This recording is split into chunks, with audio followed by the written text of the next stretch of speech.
পাও, চেহারা হ্যাঁ আগের মতোই, অনেক বড় ধনী হয়ে গেছে, অনেক সম্পত্তির মালিক।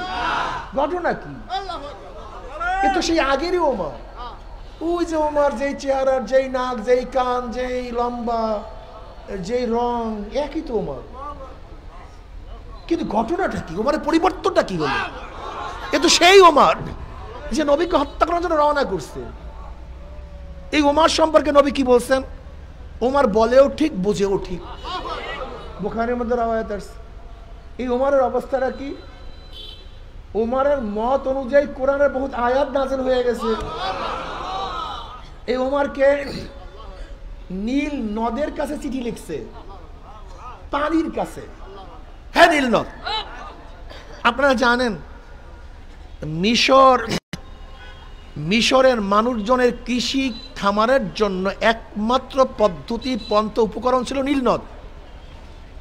আর নীল নদের মধ্যে জোয়ার আনার জন্য প্রতি বছর এক সুন্দরী মেয়েকে হত্যা করতে হইতো, জবাই করা হইতো।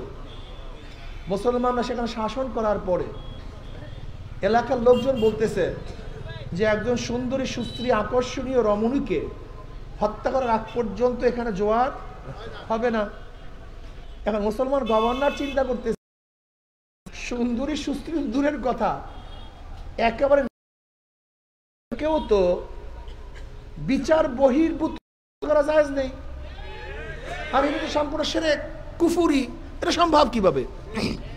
বলে সম্ভব করো, নয়তো মানুষ সব মারা যাবে। জোয়ার ছাড়া কোনো কৃষি হবে না, পানি ছাড়া কৃষি হবে না, সব মারা যাবে। যা করেন করেন। গভর্নর এই কাজ আমি করতে পারবো না। চিঠি লিখছে ওমর ইবনে খাত্তাবের কাছে। মিশরের অবস্থায় এখন কি করব? ওমর রাদিয়াল্লাহু তাআলা চিঠি পাওয়ার পরে ডাইরেক্ট পানির কাছে, নীল নদের কাছে চিঠি লেখে, হে নীল নদ, হে নীল নদ, যদি আল্লাহর হুকুমে জারি হও, ওমরের চিঠি পাওয়ার সাথে সাথে জারি। আজ যদি আল্লাহর হুকুমে জারি না হও, তোমার জারি হওয়ার প্রয়োজন নাই। এই চিঠি পানির মধ্যে পড়তে দেরি, পানি জোয়ার হইতে দেরি হয় নাই। ঘটনা কি? ওমরের অবস্থাটা কি? এ তো সেই ওমর, ওই ওমর, চেহারা ছুরা সবই তো একই, কিন্তু পরিবর্তনটা কি হলো? হ্যাঁ, ওমর ইবনে খাত্তাব রাদিয়াল্লাহু তাআলা বক্তৃতা করতেছিলেন মদিনায়। সিরিয়ার মধ্যে সারিয়া রাদিয়াল্লাহু যুদ্ধ করতেছিলেন শত শত কিলোমিটার দূরে। আর ওমর ইবনে খাত্তাব রাদিয়াল্লাহু তাআলা মদিনার থেকে বলছে, ইয়া সারিয়াতুল জাবাল, আই উনজুরিলাল জাবাল, এ সারিয়া পাহাড়ের দিকে তাকাও। এই ঘটনা আপনারা অনেকেই জানেন। সারিয়া রাদিয়াল্লাহু যুদ্ধ করতেছিলেন, ওমর ইবনে খাত্তাব রাদিয়াল্লাহু খুতবা দিতেছিলেন মদিনায়। সেখান থেকে বলছে, ইয়া সারিয়াতুল জাবাল, হে সারিয়া পাহাড়ের দিকে তাকাও। সারিয়া রাদিয়াল্লাহু চিন্তা করলেন, আমিরুল মুমিনের আওয়াজ কোথার থেকে? সে তো মদিনায়, কিসের আওয়াজ? ভুল শুনলাম নাকি? বুঝেন নেই? আপনি জানেন আপনার আব্বু সৌদি আরব, আপনি জানেন, হঠাৎ করে যে আপনার আব্বু কি কেমন লাগবে? কি এটা কেমন শুনলাম? এটা আচমকা ব্যাপার না? মনে হয় কিছু ভুল। আবার যুদ্ধের মধ্যে লিপ্ত। জাবাল, আমার ঘটনা কি? কি শুনলাম? সে হলো মদিনায়, আমি সিরিয়ায়। এ তো মোবাইল না, টেলিফোন না, ডাইরেক্ট আমিরুল মুমিনের শব্দ। ভ্রুক্ষেপ করার পরে আবারও যুদ্ধের মধ্যে লিপ্ত। আবার তৃতীয়বার ইয়া সারিয়াতুল জাবাল। এবার সারিয়া রাদিয়াল্লাহু তাআলা আনহু তিনি শূন্য পাঠিয়ে দিলেন, দেখো তো পাহাড়ের উপরে কি, একটু দেখো তো। মুসলমান সৈন্যরা গিয়ে দেখেন পাহাড়ের অপর দিক থেকে ইসলামের দুশমনরা তাদের উপর আক্রমণ করার জন্য প্রস্তুতি নিচ্ছে। সারিয়া রাদিয়াল্লাহু তাআলা আগে টের পেয়ে তাদের আক্রমণ করছে, ধ্বংস করে ফেলছেন। ওইদিকে ওমর রাদিয়াল্লাহু সামনে যে সমস্ত লোক ছিলেন তারাও বলতেছেন আগে পিছের সাথে কোনো সম্পর্ক নাই, কোথায় সারিয়া রাদিয়াল্লাহু আমি জানলাম, আমরা জানি সে সিরিয়ায়, আর এখান থেকে বলছি ইয়া সারিয়াতুল জাবাল, হে সারিয়া পাহাড়ের দিকে তাকাও। তারাও আশ্চর্য। মুসল্লিরাও, সারিয়া রাদিয়াল্লাহু তাআলা তিনিও আশ্চর্য। উভয়ের মধ্যে ভেদ তথ্য এখন উন্মোচিত হয় নাই, প্রত্যেকের জায়গায় আছেন।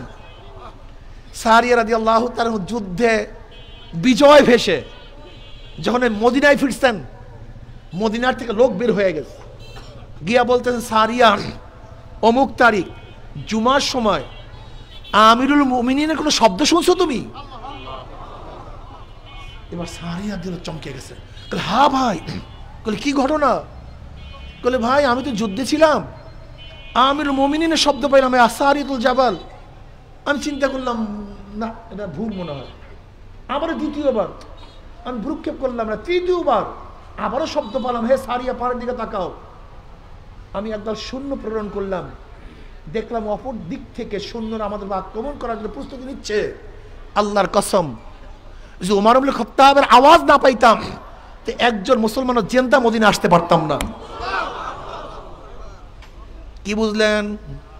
এই ওমর তো সেই আগের ওমর, কিন্তু এখন আওয়াজ দেয় মদিনায় আর আওয়াজ পৌঁছিয়া যায় সিরিয়ায়।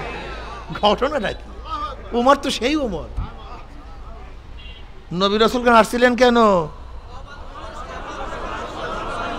ভুলে গেছেন এই ওমরের মতো অমানুষদেরকে মানুষ বানাবার জন্য। এই ওমরের মতো অমানুষদেরকে সবচেয়ে দামি বানাবার জন্য। সবচেয়ে দামি। কেমন দামি? আপনারা জানেন বেলালে হাবশী রাদিয়াল্লাহু তাআলা আনহু, বেলালে হাফসাল লোক, কালো, কুৎসিত, ওট মোটা, নাক ফেটা। আপনারা দেখছেন না নিগ্রো মানুষের অবস্থাটা কি? 1 টাকার মালিক না, 1 টাকার 1 শতক জমিনের মালিক না, গোলাম, নিজেও গোলাম, বাবাও গোলাম, দাদাও গোলাম। আর আপনারা জানেন আরব্যর মধ্যে গোলামদের চেয়ে নিকৃষ্ট মানুষ দুনিয়াতে। মানুষ কি জানোয়ারের চেয়ে খারাপ ব্যবহার করত। গোলামদের সাথে যে আচরণ করা হইতো তার সাথে জানোয়ারদের সাথে 1000 গুণ বেশি ভালো ব্যবহার করা হইতো। এত নিকৃষ্ট আচরণ করা হইতো। অথচ ইসলাম তাকে কেমন দামি বানায় দিছে। ইসলাম ঈমান তাকে কেমন মর্যাদা সম্পন্ন বানায় দিছে, কত দামি বানায় দিছে। বেলালে হাবশী হাটে জমিনের মধ্যে, পায়ের আওয়াজ আরশের মধ্যে। হাটে জমিনের মধ্যে পায়ের আওয়াজ। বেলাল তো সেই আগের বেলাল, ওই কালো, ওই গোলাম, ওই চেহারাওয়ালা, ওই হাতওয়ালা, ওই পাওয়ালা, ওই চক্ষুওয়ালা। অবয়বের পরিবর্তন হয় নাই। বেলালে হাবশী বড় ধনী হন নাই, প্রেসিডেন্ট হন নাই, বেলালে হাবশী অনেক বড় শিক্ষিত হন নাই, কিন্তু বেলালে হাবশীর মধ্যে কি পরিবর্তন আসছে যে বেলালে হাবশী হাটে জমিনের মধ্যে পায়ের আওয়াজ আরশের মধ্যে। বেলালে হাবশীর মধ্যে এমন কি পরিবর্তন আসছে, এমন কি দামি হয়ে গেল। বেলালে হাবশী জমিনের মধ্যে আওয়াজ দেয়, আজানের আওয়াজ জমিনের মধ্যে দেয়, আর 7 আসমান ভেদ করে আজানের শব্দ আরশে পৌঁছিয়া যায়। ঘটনা না, বুঝলেন না? বিয়াকুবরা সবসময় ইসলাম মানি মনে করি, ইসলাম মানি ইঞ্জিনিয়ার হতে হবে, ইঞ্জিনিয়ার ডাক্তার হতে হবে, ইসলাম মানি আমার শরীরের রোগ ভালো হয়ে যেতে হবে। আরে বিয়াকুব, ইসলাম বুঝলেন? ইসলাম কি জিনিস? ইসলাম গোলামকে দামি বানায় দেয়, ইসলাম গোলামকে মালিক বানায় দেয়। গোলামের অবস্থাটা কি? ওমর ইবনে খাত্তাব যিনি কুরাইশি, যিনি অর্ধজাহানের বাদশা, যে ওমরের কথা শুনলে কাফেররা কাঁপতো, সে ওমর ইবনে খাত্তাব যখন বেলালকে ডাক দিল, সাইয়্যিদুনা বেলাল, আমাদের সর্দার, আমাদের লিডার, আমাদের নেতা বেলাল। ঈমান কি করছে বেলালকে? কিয়ামতের ময়দানে জনাব মুহাম্মদ রাসূলুল্লাহ সাল্লাল্লাহু আলাইহি ওয়াসাল্লাম যে উটের উপরে থাকবেন, সেই উটের রশি থাকবে বেলালে হাবশীর হাতের মধ্যে। কি বানায় দিয়েছে বেলালকে? দামি বানায় দিয়েছে। ইসলাম মানুষকে দামি বানায় দেয়, অমানুষকে মানুষ বানায় দেয়। ইসলাম ঈমান গোটা মখলুকাতের মালিক বানায় দেয়।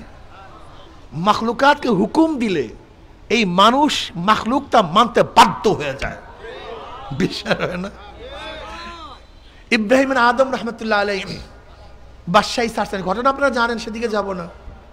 নদীর পাড়ে বসা, নিজের সিরা জামা নিজে সুই দিয়ে সেলাই করতেছেন, বলকের বাদশা। উজির সেখানে হাজির, যেহেতু ঘটনা লম্বা, দরকার আপনারা জানেন অনেকেই। দেখেই বলতেছে, বাদশাহ আপনি এত বড় বাদশাহী ছাড়িয়া কি করতেছেন, আপনি কি পাইছেন? বলে এতদিন ছিলাম মানুষের বাদশা, এখন আমার মাওলায় গোটা মাখলুকাতের বাদশা বানায় দিয়েছে। প্রমাণ দেখতে চাও? বলে হ্যাঁ দেখতে চাও। সুইটা ফিক্কা মারছে পানির মধ্যে, নদীর মধ্যে। এবার বলছে, মাছ আমার সুই দে, সুই উঠায় দে। বিভিন্ন সুই নিয়ে মাছ হাজির। বলে ওই সুই না, আমি যেই সুই ফালাইছি সেইটা দে। একটু পর সুই নিয়ে হাজির। কি বুঝলেন? হ্যাঁ, নবী আলাইহিস সালাতু ওয়াস সালাম একদিন বসা, হাদিসের মধ্যে রওয়ায়াত আছে, সাহাবাদেরকে নিয়ে বসা। একটা খাজুর গাছ অনেক দূরে। নবী আলাইহিস সালাতু ওয়াস সালাম খাজুর গাছ ডাকলেন, এদিকে। সরাসরি খাজুর গাছ নবী আলাইহিস সালাতু ওয়াস কাছে চলে আসছে, জুইকা পড়ছে, সবাই খাজুর খাইছে। নবী বলছে, যা, আবার সেখানে গিয়ে সেট হয়ে গেছে। বুঝাইতে পারি না। মানুষদেরকে মানুষ বানাবার জন্য, এই দেহকে মানুষ বানাবার জন্য নয়। যেই জিনিসের ক্ষয় নাই লয় নাই, সেই জিনিসকে দামি বানাবার জন্য।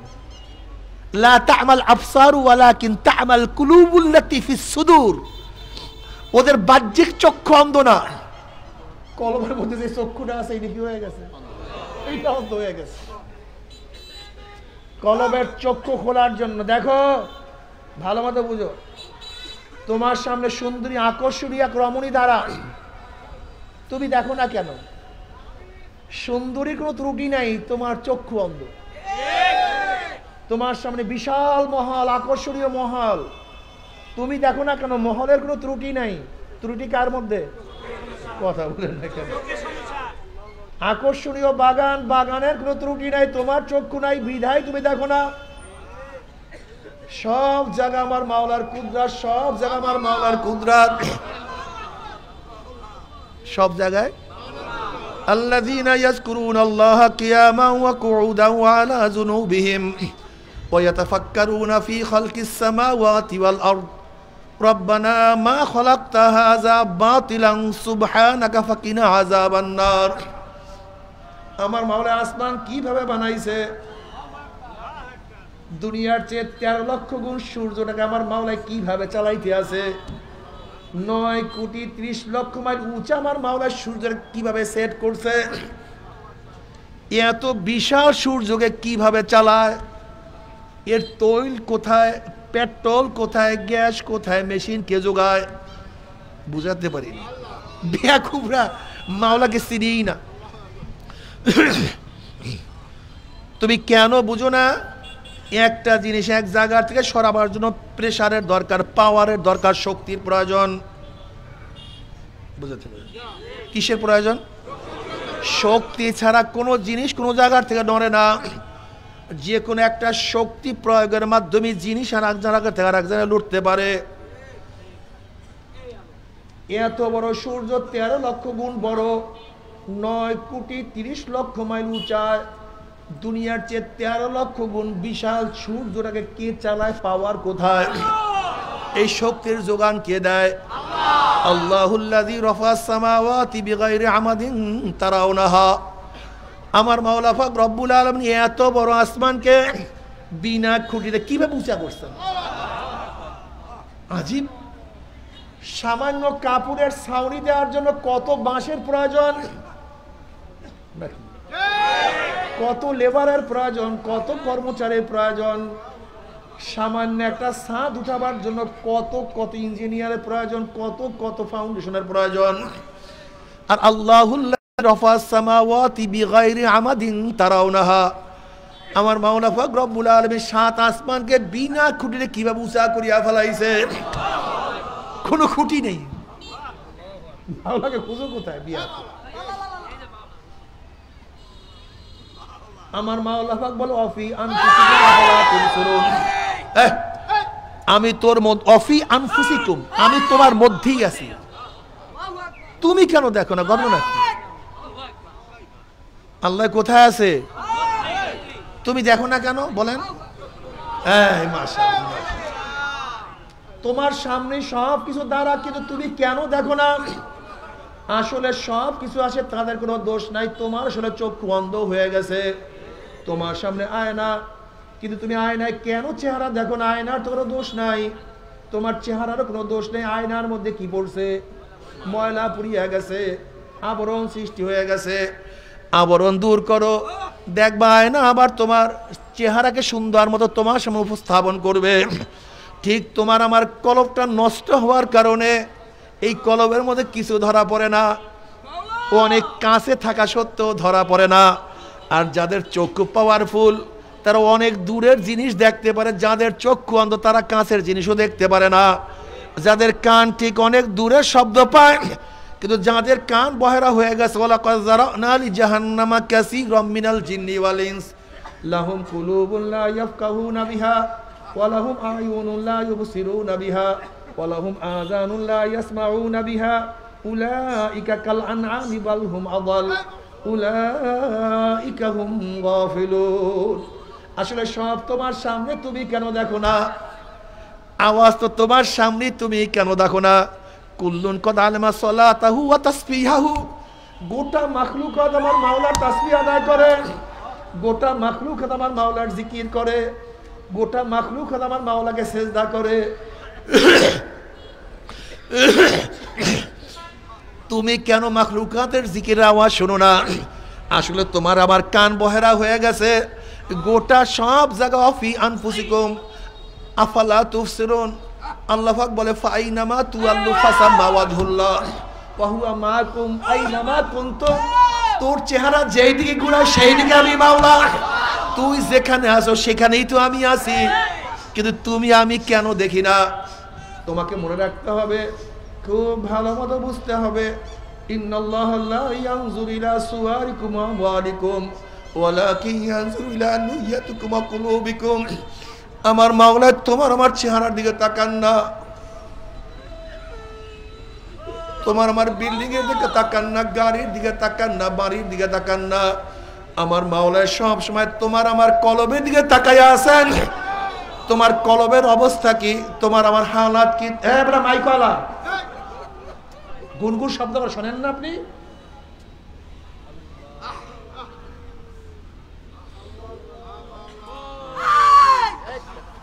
আল্লাহুম্মা সাল্লি আলা মুহাম্মাদ।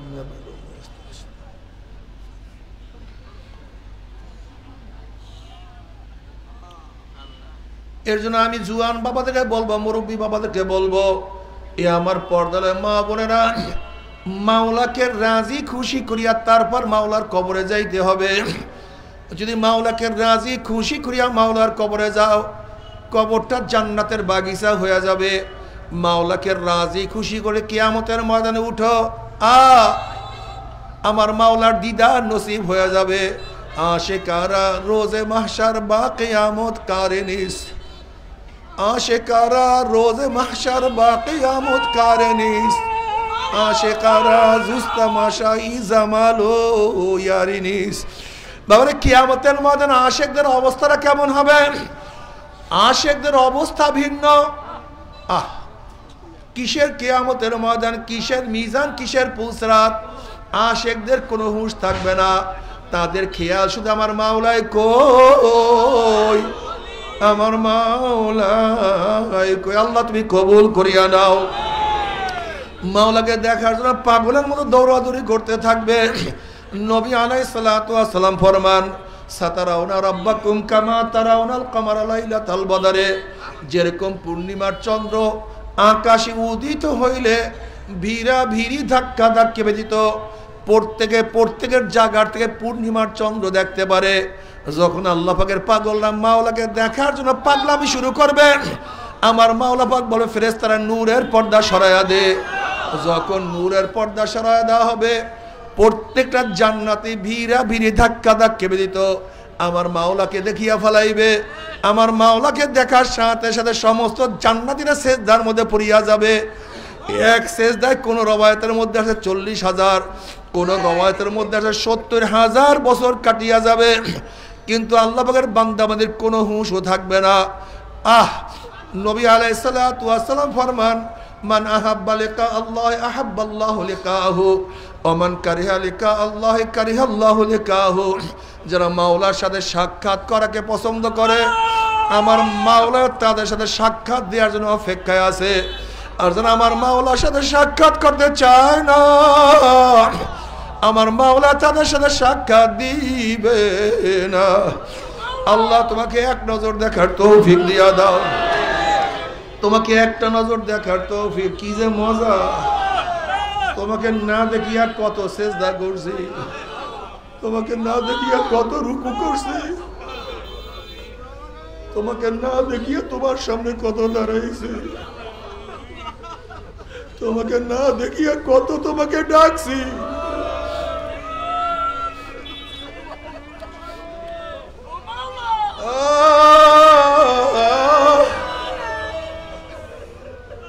आए खुदा मुझसे मुझको दूर कर, ताकि देखो मुझ में तुझको एक नजर।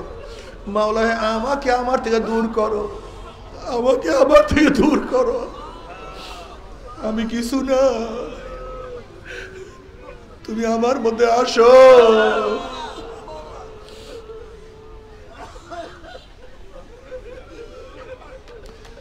বাবারে, যদি কিছু দেখতেই চাও আমার মাওলাকে দেখার পাগল হইয়া যাও। যদি কিছু দেখতেই চাও আমার মাওলার প্রেমের মধ্যে পড়িয়া যাও। যদি আমার মাওলার প্রেমের মধ্যে পড়তেই পারো, কি যে মজা! ঈসা আলাইহিস সালাতু ওয়াস সালাম একদিন এক জায়গা থেকে রওনা করছেন। এক বস্তির যুবক ঈসা আলাইহিস সালাতু ওয়াস সালাম দেখিয়া চিনিয়া ফেলাইছে এ নবী ঈসা। যুবক বলছে, আল্লাহর নবী ঈসা, আপনি আল্লাহর কাছে দোয়া করেন মাওলা যেন তার এক অণু পরিমাণ মহব্বত আমাকে দান করে। ঈসা আলাইহিস সালাতু ওয়াস সালাম বললেন, এক অণু পরিমাণ মহব্বত মাওলার তুমি সহ্য করতে পারবে না, তোমার সেই ধারণ ক্ষমতা নাই। ওই যুবক বলতেছে, তাহলে আল্লাহর কাছে দোয়া করেন আল্লাহ যেন অর্ধ অণু পরিমাণ মহব্বত দান করে। এবার ঈসা আলাইহিস সালাতু আল্লাহর কাছে বললেন, মাওলা হে, এই যুবককে অর্ধ অণু পরিমাণ মহব্বত তুমি দান করো। ঈসা আলাইহিস সালাতু দোয়া করিয়া চলিয়া গেলেন। অনেক দিন পরে সেই বস্তিতে আসার পরে ঈসা আলাইহিস সালাতু ওয়াসালাম চিন্তা করলেন, যে যুবকের জন্য অর্ধ অণু পরিমাণ মাওলার মুহাব্বতের দোয়া করছিলাম, সেই যুবকের অবস্থাটা কি? গ্রামবাসীর কাছে বলছে, সেই যুবক কোথায়? গ্রামবাসী বলছে, সে তো অনেক আগে ঘর ছাড়িয়া বাড়ি ছাড়িয়া চলিয়া গেছে।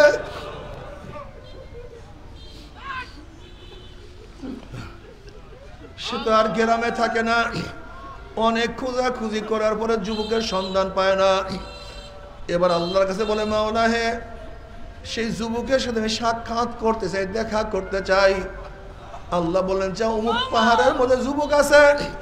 ঈসা আলাইহিস সালাতু ওয়াস সালাম সেই পাহাড়ে গিয়া দেখেন একটা পাথর উপরে যুবক দাঁড়াইয়া আকাশের দিকে তাকাইয়া কার সাথে যেন কথা বলতে আছে, প্রেমের আলাপ করতে আছে, গভীর মনোযোগের সাথে কথা বলতে আছে। নবী ঈসা আলাইহিস সালাতু ওয়াস সালাম সালাম দেন, আসসালামু আলাইকুম আমি ঈসা। কিন্তু যুবক কোনো সালামের জবাব দেন না। আবার বলেন, আসসালামু আলাইকুম আমি ঈসা। যুবক সালামের কোনো জবাব দেয় না। আবার বলেন, আসসালামু আলাইকুম আমি ঈসা। এবার আল্লাহ পাক ডাক দিয়ে বলে, এ ঈসা, যার অন্তরের মধ্যে কলবের মধ্যে আমার অর্ধ পরিমাণ মুহাব্বত ঢুকছে, আমি আমার জাতে পাকের কসম খেয়ে বলতে পারি, আমাকে ছাড়া সে অন্য কাউকে চিনতে পারে না। আমার বাইরে অন্য কাউ ডাকে সাড়া দিতে পারে না।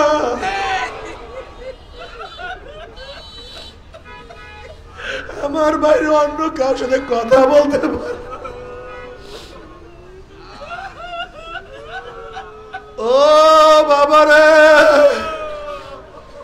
ও আমার পর্দার মা বোনের, আজকে মাওলার মহব্বতে পড়িয়া তার হুকুম কেন মানতে পারবা না? আজকে মাওলার প্রেমে পড়িয়া কেন নামাজ পড়তে পারবা না, কেন রোজা রাখতে পারবা না? আল্লাহ পাক দাবি করছেন আল্লাযীনা আমানু আশাদ্দু হুব্বাল লিল্লাহ, যারা মুমিন তারা আমি মাওলাকে সবচেয়ে বেশি মহব্বত করে।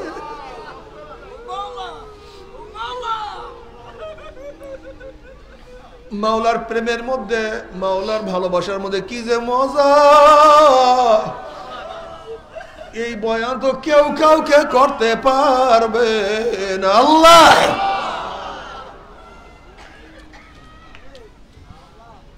আল্লাহ তুমি কবুল করিয়া নাও।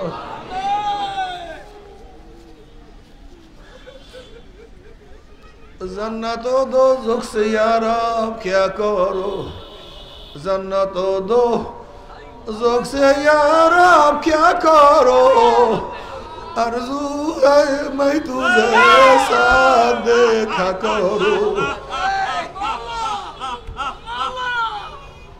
কিন্তু আমার বেনওয়াজি বাবার হারাম খোরের দলেরা, এ বদমাশের দলেরা, মদ খোরের দলেরা, এ গাঁজা খোরের দলেরা, এ দুনিয়ার পাগলের দলেরা, আমার উপর রাগ করিও না। তুমিও কবরের দিকে রওনা করছো, আমিও কবরের দিকে রওনা করছি। তুমি তোমার জবাব দিবা, আমি আমার জবাব দিব। কিন্তু কি নিয়ে রওনা করছো, কোথায় রওনা করছো? যদি আমার মাওলাকে রাজি খুশি করিয়া না কবরে যাও, ওই কবর আর কবর থাকবে না। যদি আমার মাওলাকে রাজি খুশি না করিয়া কবরে যাও, কোন কোন নাফরমানের কবরের দুই পাশের মাটি এত জোরে চাপ মারবে, চাপের সরে এক পাজর হাঁটি আর এক পাজর লাগাইয়া বলে আল্লাহ মাফ করিয়াই দাও। কোন কোন কবর হুফরাতুম মিন হুফারাইন নার, জাহান্নামের কুয়া হয়ে যাবে। কোন কোন নাফরমানের কবরের মধ্যে একটা নয় দুইটা 99টা সাপ জমা হয়ে যাবে। নবী আলাইহিস সালাতু ওয়াস সালাম ফরমান লাউ নাফাকা ফিল আরদি মান বাদাত খদরা, যদি দুনিয়ার কোন কর্নার থেকে ওই সাপ একটু ফুক মারত, একটা ঘাট জমিনের উপরে মাথা জাগাইতে পারতো না। আল্লাহ তুমি আমাদের সবাইকে মাফ করিয়া দাও। এরপরে কিয়ামতের ময়দান খুবই মারাত্মক, খুবই কঠিন, খুবই আযাব, খুবই মারাত্মক। আল্লাহ তুমি আমাদের সবাইকে মাফ করিয়া দাও।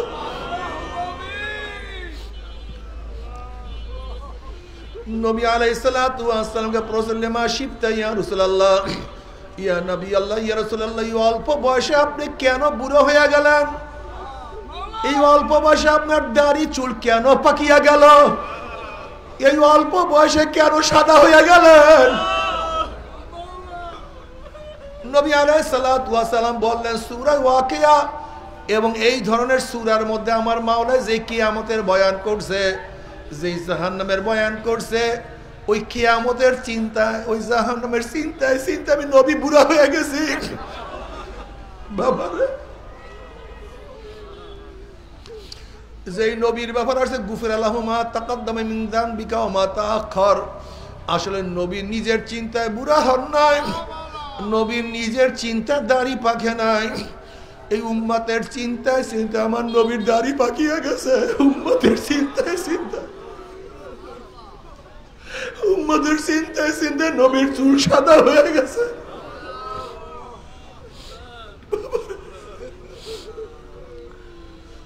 কিয়ামতের ময়দানে সমস্ত নবীরা বলবেন নাফসি নাফসি, আর আমার নবী বলবে রব্বি হাবলি উম্মতি, রব্বি হাবলি উম্মতি।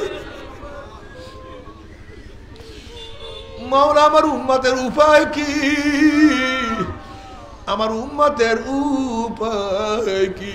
আল্লাহ, যেই নবী তোমাকে আমাকে কিয়ামতের ময়দানে ভুলবে না, সেই নবীর সুন্নাত কেন মানো না, কেন মানতে পারো না? নবী আলাইহিস সালাতু ওয়াস সালাম ফরমান মান আহাব্বা সুন্নতি ফাকাদ আহাব্বানি ওয়া মান আহাব্বানি কানা মাই ফিল জান্নাহ, যারা নবীর সুন্নাত মানবা কিয়ামতের ময়দানে নবীর সাথী হয়ে তারা জান্নাতে চলিয়া যাবা। আল্লাহ তুমি কবুল করিয়া নাও।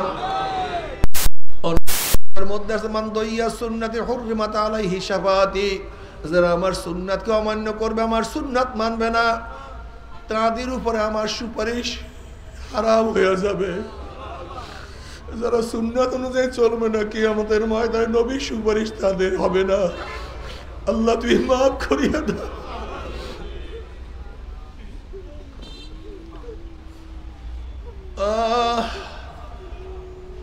বাবারে, নবীর সুন্নাত অনুযায়ী চলতে থাকো, আমল করতে থাকো, চোখের পানি ফালাইতে থাকো, মাওলার কাছে কান্নাকাটি করতে থাকো, আর বলো মাওলা রে, মাওলা রে, মাওলা রে।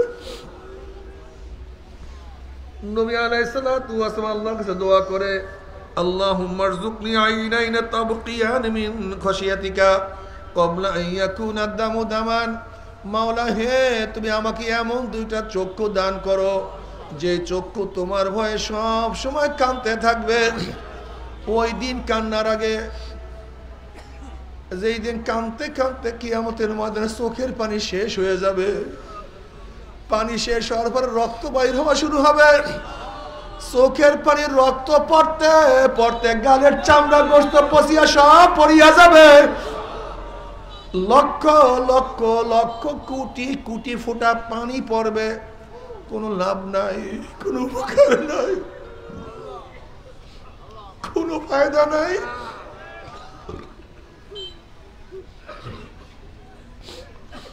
অথচ নবী আলাইহিস সালাতু ওয়াস সালাম ফরমান, মান বাকা মিন খাশিয়াতিল্লাহি হারামাল্লাহু তিলকাল আইন আলান নার। দুনিয়ার মধ্যে যদি মাওলার ভয়ে, জাহান্নামের ভয়ে এক ফোঁটা পানি ফালাইতে পারো, আর যদি মাওলা আমার ওই পানি কবুল করিয়া নেয়, চিরতরে জাহান্নামের আগুন হারাম হইয়া যাবে। আল্লাহ কবুল করিয়া নাও। বাবারে কান্দিও, মুনাজাত দরিয়া কান্দিও, নামাজে সেজদায় পড়িয়া কান্দিও। কান্না ছাড়া উপায় হবে না।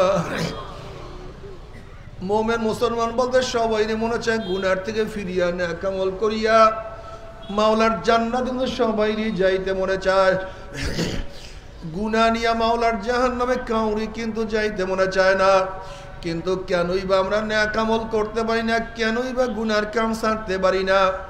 এর মূল কারণ হলো আপনার এবং আমার পিছনে নফস এবং শয়তান লাগিয়া রয়েছে। এই নফস এবং শয়তান থেকে ফেরার জন্য যে কোনো একজন হক্কানি আল্লাহর ওলির হাতে হাত দিতে হবে রে বাবা। খবরদার, বর্তমান জমানায় পীর মুরিদ নামে ভেজাল, ব্যবসা, দলাদলি, হিংসা, হাসাদে পরিণত হয়ে গেছে। সমস্ত আল্লাহর ওলির একমত, যেই পীরের 5 জন মুরিদের মধ্যে কমপক্ষে 3 জনকে দেখবা আলহামদুলিল্লাহ সুন্নাত মুআফিক আমল আখলাক মজবুত হয়ে যাইতে আছে, গুনার কাম ছাড়তে আছে, নেকের আমল ধরতে আছে, কলব নরম হইয়া চোখে পানি আসতে আছে। বৃক্ষতর নাম কি, ফলে পরিচয় আমি চরমনায় বুঝি না। চরমনের দাওয়াত, প্রশংসা, প্রচার প্রসার করার জন্য আসিনে রে বাবা। চরমনায় যাওয়ার তোমার কোনো দরকার নাই, কোনো দরকার নাই, কোনো দরকার নাই। তুমি যার কাছে গিয়া পারো গুনার কাম ছাড়ো, নেকের আমল ধরো, কলব নরম করিয়া চোখে পানি নিয়া মাওলার কবরে যাইও। যেরকম দুনিয়ার ঘরে আগুন লাগলে পানি ছাড়া নিবানো যায় না, ঠিক তদ্রুপ তোমার এবং আমার গুনার দ্বারা যে জাহান্নামের আগুন জ্বলিয়া রইছে, চোখের পানি ও ছাড়া কিন্তু জাহান্নামের আগুন নিবানো সম্ভব না। আমার জন্য দোয়া চাই, আমিও দোয়া করি। সবাই সবার জন্য প্রাণ খুলিয়া দোয়া করো, যেন কিয়ামতের ময়দানে গলাগলি বাঁধিয়া মাওলা একসাথে জান্নাতে যাওয়ার তৌফিক দিয়া দেয়। আল্লাহুম্মা আমিন। ও আমার পর্দার মা বোনেরা, 2 হাত তুলিয়া মাওলার দরবারে কান্দো আর মাওলার কাছে মাপ চাও। আল্লাহ, আল্লাহ কতিপয় গুনাহগার বান্দা, কেউ নামাজ কাজার গুনাহ নিয়া, কেউ রোজা ছাড়ার গুনাহ নিয়া, কেউ গাঁজা ইয়াবা মদের গুনাহ নিয়া, কেউ বেপরদা অপকর্মের গুনাহ নিয়া, কেউ সুদ ঘুষের গুনাহ নিয়া তোমার শাহী দরবারে হাত তুললাম রে মাওলা। আল্লাহ আমরা যতই গুনাহ করি না কেন আমাদের গুনাহ সীমা আছে, সংখ্যা আছে। তোমার রহমতের কোনো সীমাও নাই, সংখ্যাও নাই। আমাদের গুনার দিকে না তাকাইয়া তোমার রহমতের দিকে তাকাইয়া তুমি আমাদের জিন্দেগীর সমস্ত গুনাহকে মাফ করে দাও। বাউলা রে,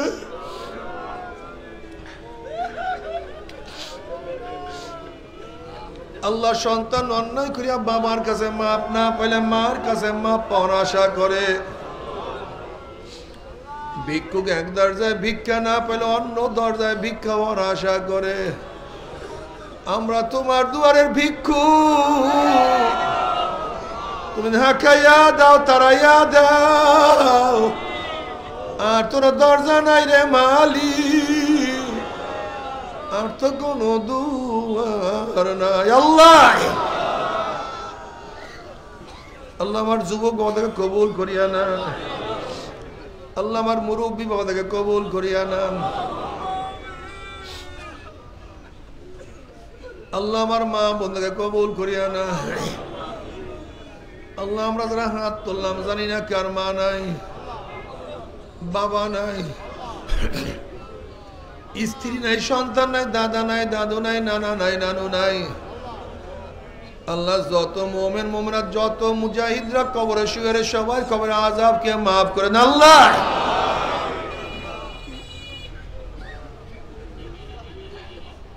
আল্লাহ খাস করে আমাদের শায়েখ ও মুর্শিদের কবরকে জান্নাতের বাগিচা বানায় দেন। মা দাদা সহ তামাম দুনিয়ার মাশায়েখদের মাকামকে জান্নাতের মধ্যে বুলন্দ করে দেন। আমাদের আহলে আওলাদকে আপনার খাস গোলাম বানিয়ে কবুল করে নেন।